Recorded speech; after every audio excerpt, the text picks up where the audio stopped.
Une fois n'est pas coutume, on démarre avec du foot. Le SFC a disputé sa première journée de championnat, c'était hier à Gandrange. Le premier résultat est sévère, défaite 5-0 pour les Sarregueminois. Mosaïque Cristal a retransmis le match en direct. Voici le résumé de la rencontre. Voilà, résumé de la rencontre du Sarreguemines Football Club qui s'est rendu à Gandrange. Une rencontre voilà, très particulière. Je vous conseille vraiment de suivre le résumé parce que là c'est une véritable humiliation que Sarreguemines a subi là-bas. On va déjà voir ce joueur que vous voyez là, Shafik, que vous voyez là sur le côté, Gourichi, qui n'est pas pour rien un joueur qui est cité de multiples fois dans cet effectif de Gandrange, et vous allez voir qu'il va faire la misère à tous les défenseurs qui vont vouloir s'occuper de lui. Là on pouvait penser que Sarreguemines aurait pu marquer un but, mais déjà il était en position de hors-jeu, donc il n'y aurait pas eu de but de toute manière. Là on va voir encore une fois sur le côté toujours Rafik Gourichi qui va donner un caviar là-bas pour Teddy Bernardo, qui a le temps de lever la tête, qui a le temps de donner un ballon magnifique pour son numéro 9 Belhamri, Amine comme il l'appelle. Là on le voit, il peut lever la tête, il l'a dans son dos, et là il est face au gardien et il vient crucifier notre ami Florian Trimborn. On s'aperçoit déjà là qu'en matière de complicité, de fluidité, ils savent faire à Gandrange. Là un ballon donné dans le dos du défenseur, et heureusement qu'il y a toute l'attention de Florian Trimborn, sans quoi on prenait le but. Là c'est incompréhensible. Thomas, faut pas t'arrêter, et malheureusement Teddy lui il est parti, il élimine des deux défenseurs, il transperce la défense, il donne un caviar, et quel ballon piqué par Shafik Gourichi, qui prouve qu'il est un exceptionnel joueur parce qu'il aura donné tellement de fil à retordre. Là encore une fois on se demande comment il fait pour passer entre tous ces défenseurs, et Amine est là qui a le temps de donner un ballon. On se demande où est le défenseur, on ne sait pas. Sarreguemines, est-ce qu'il y a porte ouverte, qu'est-ce qui se passe? En tout cas de l'autre côté Teddy Bernardo qui est l'homme du match pour moi dans cette rencontre, qui vient marquer ce but. Ce trio offensif, vous allez voir, il va à lui seul vraiment donner un coup de grâce à Sarreguemines. Là on voit Enes Chahine qui un ballon de la tête, c'est peut-être la plus grosse occasion sarregueminoise, c'est vous dire. Là on a la seconde mi-temps, et dans cette seconde mi-temps c'est la suite logique de la première. Sarreguemines était déjà sanctionné d'un 3-0, et cette deuxième mi-temps, elle va encore voir cette énorme supériorité. Là Shafik Gourichi aurait pu encore une fois donner alourdir le score. Là Mohamed Boutargui qui c'est le seul débordement réussi de la part de l'attaquant sarregueminois, et là on va voir encore un superbe ballon donné pour Teddy Bernardo. Il accélère, il fait ce qu'il veut, il a une frappe croisée, s'il la met c'est pareil. Il a joué avec une facilité incroyable. Là on le voit, il n'est pas hors jeu, il fonce vers le but, et encore une fois, et c'est Hugo Schönens qui vient le gêner, sans quoi il pouvait encore une fois alourdir le but. On voit toujours les mêmes, vous allez voir que ça va être énormément. Là-bas c'est encore le même joueur, toujours Gourichi, Shafik qui vient faire la misère au défenseur sarregueminois. Une petite révolte sarregueminoise avec ce ballon dans les pieds de Boutargui, mais sans danger. Il n'était même pas inquiet, le gardien Fortes. Une frappe là d'Esseba captée facilement par Fortes Alexandre. Là il fait quasiment une passe décisive au numéro 11 Gourichi, qui va d'ailleurs se blesser et qui va quitter la pelouse après une partie extraordinaire et réussie. Là, un ballon capté sur une frappe, ballon capté par Florian Trimborn. Et puis regardez bien, parce que les buts vont s'enchaîner.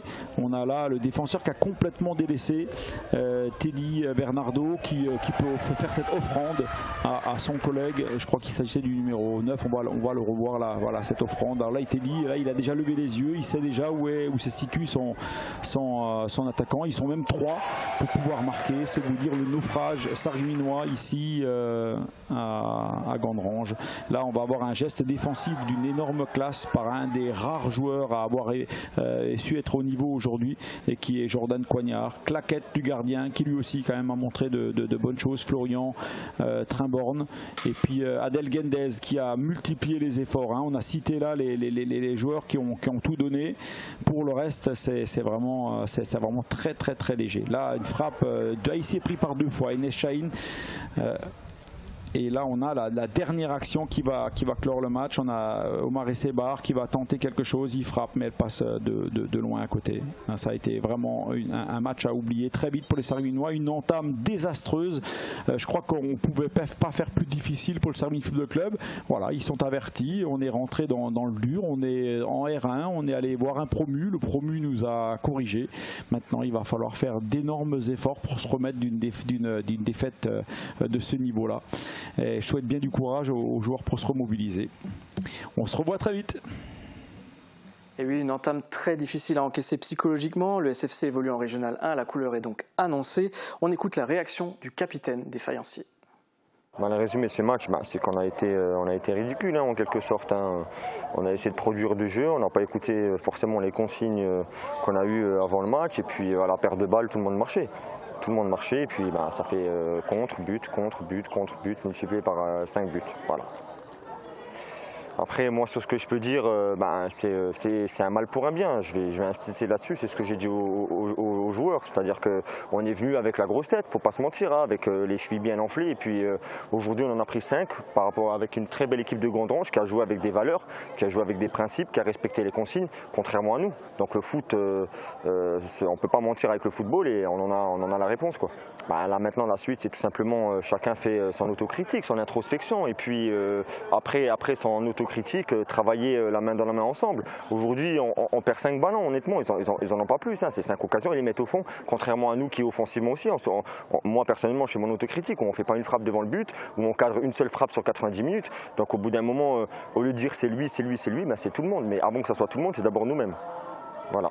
Le prochain match, ça va être simple. Là, ça va être des valeurs et des principes qui vont être mis en avant. On va travailler pendant une semaine où d'ailleurs, on aura déjà une réunion où on va éclaircir les choses avec tous les joueurs par rapport à ce qu'on a fait aujourd'hui, parce que c'est une non-prestation. Avec le projet qui est mis en place, avec l'investissement que les présidents mettent en place, on n'a pas le droit de faire ce genre de match. Après, on va dire que, j'insiste là-dessus, c'est un mal pour un bien. On a compris. Je pense que les leçons, elles sont faites pour être apprises et on va avancer. Et j'ai envie de vous dire, l'APM, ça sera vraiment le match test pour faire les choses correctement et avec les principes et les valeurs qu'on a, quoi. Si, on s'attendait, c'est une équipe qui est invaincue depuis une année. On savait que c'est une équipe qui a des valeurs. Ils ont joué avec le cœur. Ça se voit dans les duels, ça se voit dans les transitions, ça se voit dans plein de choses.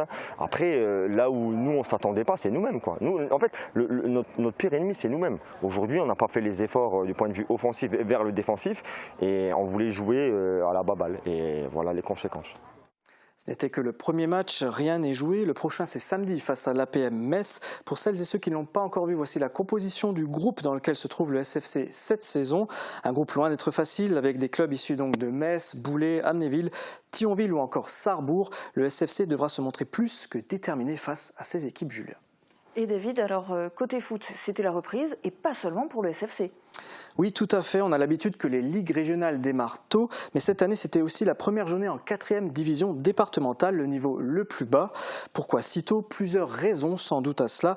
Les groupes comptent une dizaine d'équipes et les matchs doivent être joués avant la trêve hivernale. À la mi-saison, les groupes de D4 sont refaits. Les meilleurs sont ensemble pour jouer la montée et les moins bons sont également ensemble, mais sans enjeu sportif le reste de la saison. Donc il n'y a pas de match aller-retour en D4. Exactement. J'ai tout compris. Ok, et c'est tout pour le foot ? C'est tout pour le foot. On passe à la natation avec notre championne Aurélie Muller.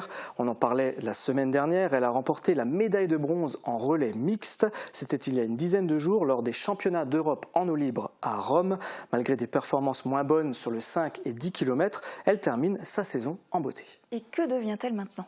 C'est une bonne question. Elle est revenue ce week-end à Sarreguemines. Samedi, elle était présente à la boucle des Faïenciers, la compétition de natation en eau libre dans la Sarre. D'ailleurs, Aurélie Muller en est la marraine. Cette année, elle n'a pas participé aux épreuves avec les adultes, mais elle a accompagné les jeunes sur le 500 mètres. Vous pouvez le voir sur les images. Une manière d'aller au contact des nouvelles générations, de transmettre sa passion et pourquoi pas susciter de nouvelles vocations. On sait que Sarreguemines regorge de champions sportifs, Julia, mais on n'en a jamais assez.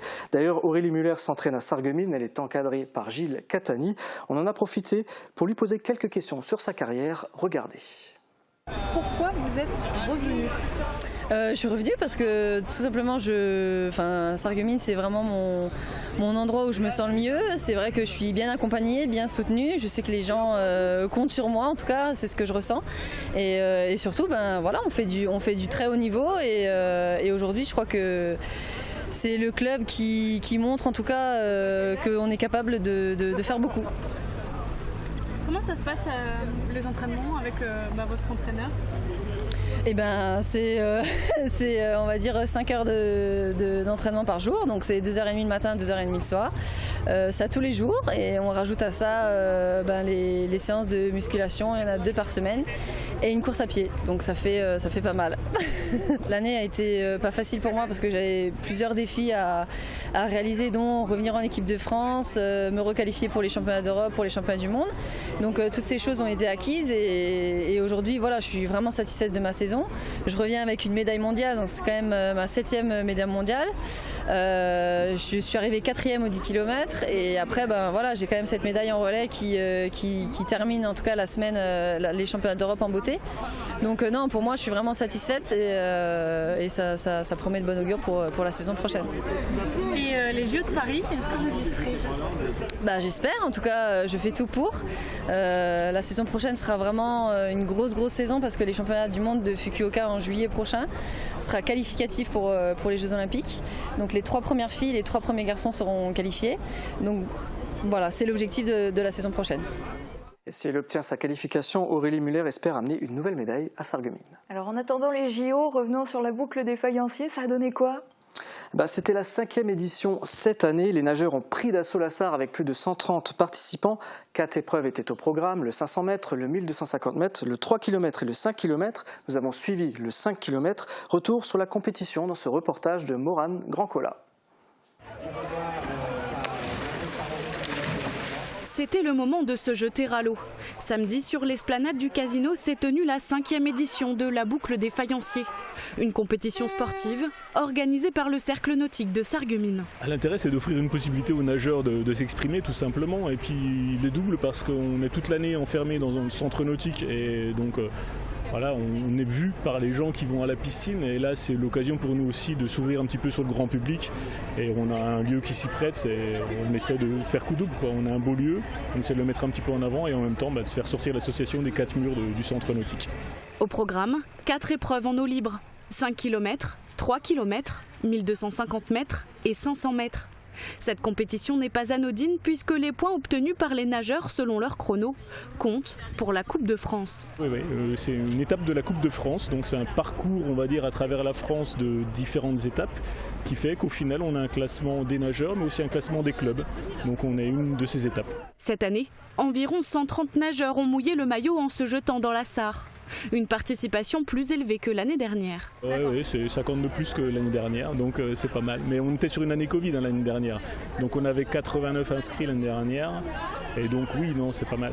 On est content, on revient sur des chiffres qui étaient ceux avant Covid, donc progressivement ça va mieux. On a fait déjà 150, 170 la meilleure année.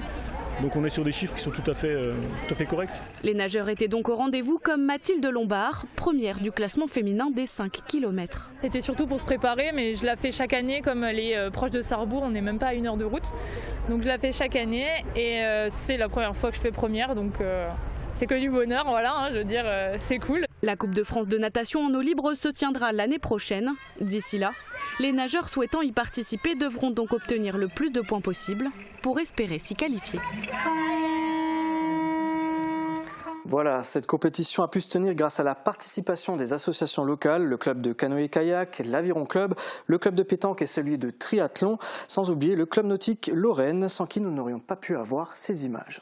Et alors David, après le 5 km, place au 10 km, mais je crois qu'on sort de l'eau pour rejoindre la terre ferme, c'est ça ? Oui, exactement. Je ne pouvais pas ne pas en parler. C'est un nom qui revient souvent quand on parle de nos champions. Yann Schrub a réalisé une performance inattendue aux 10 000 mètres lors des championnats d'Europe de Munich. C'était aussi il y a une dizaine de jours. On en a parlé la semaine dernière. Il a décroché la 3e place alors que sur le papier, il avait le 15e meilleur chrono. Un exploit, tout simplement. Il a été reçu par nos confrères de France Télévisions.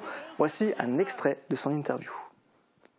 il faut vraiment avoir confiance en soi, il faut vraiment se dire que tout est possible, même si c'était inespéré. Voilà, je voulais juste dire que c'est possible. Et elle est magnifique cette médaille. Hein. Quand on sait les efforts qu'il faut faire pour aller en chercher une sur le 10 000 mètres, on sait que le quotidien est compliqué, hein, parce qu'il y a vos études, il faut gérer tout ça. Études de médecine, hein, je crois. Hein. Ouais, c'est ça. Alors, je m'entraîne un peu moins que tous les autres, mais c'est beaucoup de qualité. Et puis c'est vrai que j'ai su avec mes coachs vraiment mettre un objectif dans l'année. Je peux pas courir souvent parce qu'au niveau de l'endurance, j'ai peut-être un petit peu moins que les autres. Et l'objectif principal, c'était l'unique. Et on a vraiment bien bossé pour cet événement. Et je suis vraiment content. Alex, Stéphane, on est heureux pour lui. Hein. Cette performance l'aide à booster sa carrière de coureur. On ne manquera pas d'ailleurs de le suivre et vous rapporter ses prochaines performances. Et en attendant, aujourd'hui, y a-t-il d'autres choses dont tu voulais nous parler? Oui, un dernier point, Julia. Le sport, ce sont bien sûr les sportifs, mais ce sont aussi les associations et les collectivités. Quand les trois travaillent main dans la main, le sport s'en porte toujours mieux. À Olva, un nouveau complexe sportif a été inauguré, un lieu tout neuf pour faire du sport. Et quel sport alors? Qu'est-ce qu'on peut y faire? Déjà du foot, puisque le stade a été réhabilité. Ensuite, qui dit boulodrome dit aussi pétanque. C'est un complexe qui pourra également accueillir toutes les disciplines pratiquées en milieu scolaire. On pense au handball, au volleyball, au badminton, tout ce qui se pratique habituellement dans un gymnase. Après cette inauguration, une semaine après pour être précis, l'US Olvin a disputé son premier match à domicile. C'était le premier tour de la Coupe de France. Alors forcément, Julia, j'ai voulu savoir ce que ça avait donné. Et alors? Olva recevait les Beach Challengers de l'AS Montbronn et c'est Montbronn qui l'a remporté, accrochez-vous bien, 10-0. Comme quoi l'équipement ne fait pas tout, mais la saison ne fait que commencer. Olva aura l'occasion de se rattraper. C'est ce qu'on leur souhaite en tout cas. Oui, tout à fait. Voilà donc pour l'actualité sportive. On enchaîne à présent avec une nouvelle émission. Qui dit plus de sport dit aussi plus de terrain.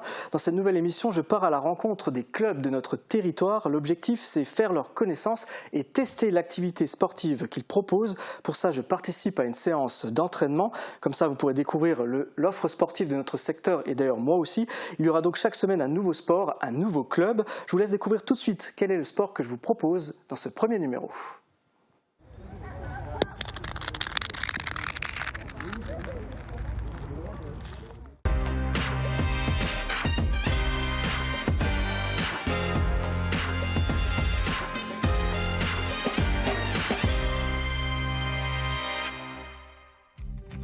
Bienvenue dans Plus de Sport. Aujourd'hui, nous sommes sur le terrain. Vous avez peut-être reconnu l'endroit où je me trouve. Nous sommes à Beach et aujourd'hui, nous allons rencontrer le club de pétanque de Beach, un sport que vous avez peut-être pratiqué cet été. Et toi, tu tires ou tu pointes? Allez, on va jouer aux boules.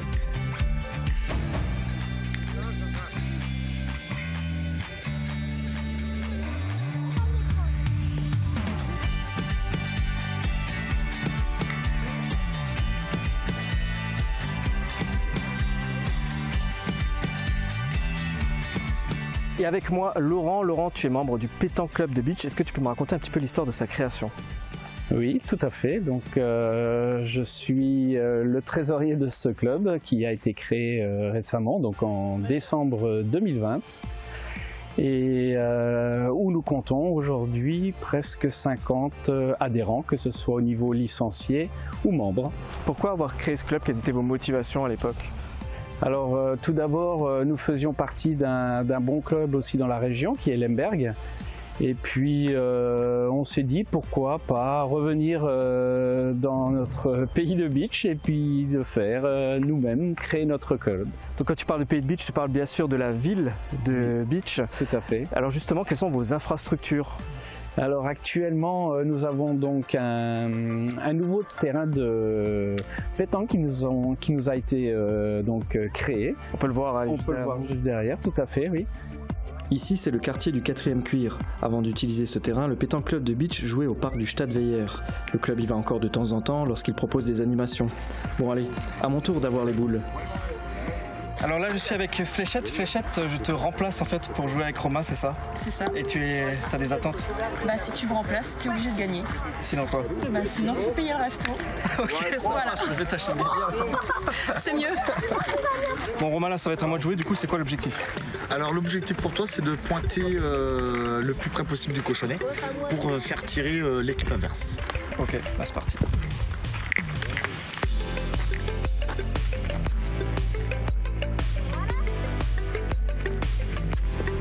Tu es fort encore. Encore un peu trop fort. Oui. J'ai mal placé ma boule, du coup Romain il est obligé de tirer. Et malheureusement, c'est pas grave. Il perd ses boules. Accompagner la boule, ne pas forcer. C'est beaucoup mieux. Maintenant, essaye de faire la suivante, mais en restant devant. Pour fermer le jeu. C'est bien. Ah, Ouais, mais malheureusement, tu étais juste un peu trop bas, vu que le terrain est un peu en pente. Mais c'est très bien joué.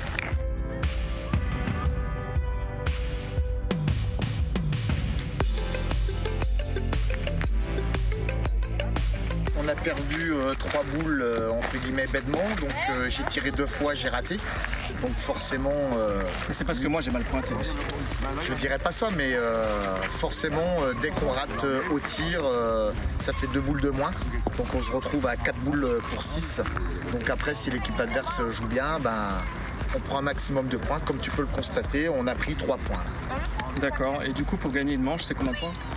Alors pour gagner une partie, la partie se joue à 13 points. Ok. Laurent, le club de pétanque qu'on connaît aujourd'hui, il est récent, mais en fait, il existait déjà un club avant celui-ci. Il y a une histoire derrière ça. Oui, tout à fait. Alors, il y a environ 13 années où nous avons perdu malheureusement notre ancien président, Michel Bosque.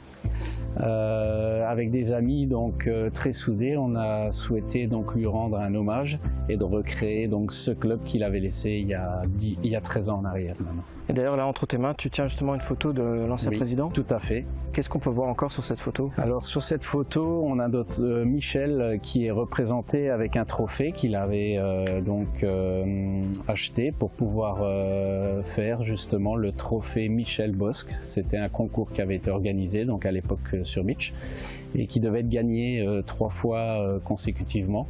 Et chose qui a été faite par de mémoire une équipe de Sarreguemines.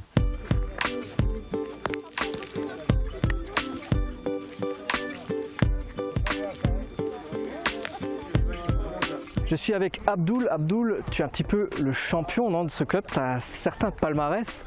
Dis-nous tout.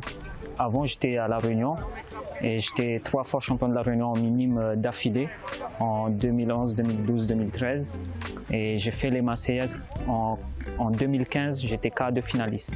Alors quand on parle des Marseillaises, c'est quoi? C'est le plus grand tournoi de pétanque du monde pour les gens qui ne connaissent pas? Oui, c'est le plus grand tournoi mondial du monde. Et tu étais quart de finaliste? Quart de finaliste, oui. Est-ce que tu vas retenter l'expérience, essayer de devenir champion un jour ou... L'année prochaine, c'est prévu, normalement. Mais du coup, comment t'es arrivé à Beach? En fin de compte, je suis arrivé à Beach déjà parce que je me suis engagé à l'armée. Et ça fait 3 ans et demi que je suis à Beach. Il y a une bonne ambiance et il y a beaucoup de gens. Et ça va, c'est un bon club. Les entraînements ont lieu les mardis et vendredis. En championnat, le club redémarre tout en bas de l'échelle, en 4e division de CDC, Coupe départementale des clubs.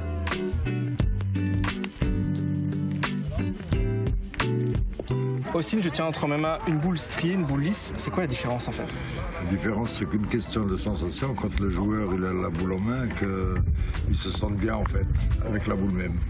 Autrement, il y a des tireurs qui jouent avec des boules striées ou sans stries. Laquelle tu me conseilles là pour jouer? Moi, je te conseillerais cette pointe, celle-là. Ok, ça marche. La strie.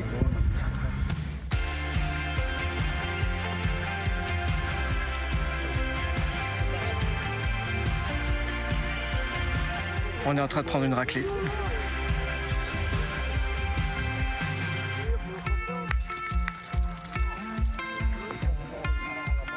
Lâche ta boule ici, mais pas trop fort. Hein. Allez, t'es capable. Bravo. Enfin une petite performance. Elle est devant, c'est très bien. Une joie de courte durée. J'étais loin d'imaginer que c'était aussi difficile, c'est quand même très technique parce qu'il faut composer avec le terrain. Je tire alors? Non, non. Là maintenant, il faut fermer le jeu. Ferme, ok. Mais non. Au plus près du cochonnet, même si tu ne prends pas le point, mais les boules devant de préférence. Bravo.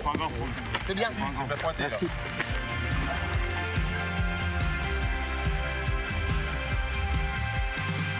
Bon, malgré un match serré, on a perdu 13-12. Fléchette, Romain, vous m'en voulez pas trop? On a un peu les boules. Romain, On fera mieux la prochaine fois. ok, ça marche. Merci à vous deux en tout cas. Merci à toi. Merci à vous. Et voilà une très belle expérience de pétanque aujourd'hui avec le club de beach. Ce que je retiens de ce sport, c'est que c'est quand même très technique, c'est difficile de positionner sa boule correctement. Après, ça reste un sport accessible. Comme vous voyez, je ne suis pas fatigué, je ne suis pas plein de transpiration. Si ça vous intéresse, vous pouvez rejoindre le club de beach aux coordonnées qui s'affichent sur votre écran. Et moi, je vous dis à la semaine prochaine. Ciao! Pour le pétanque club de beach, hip hip hip!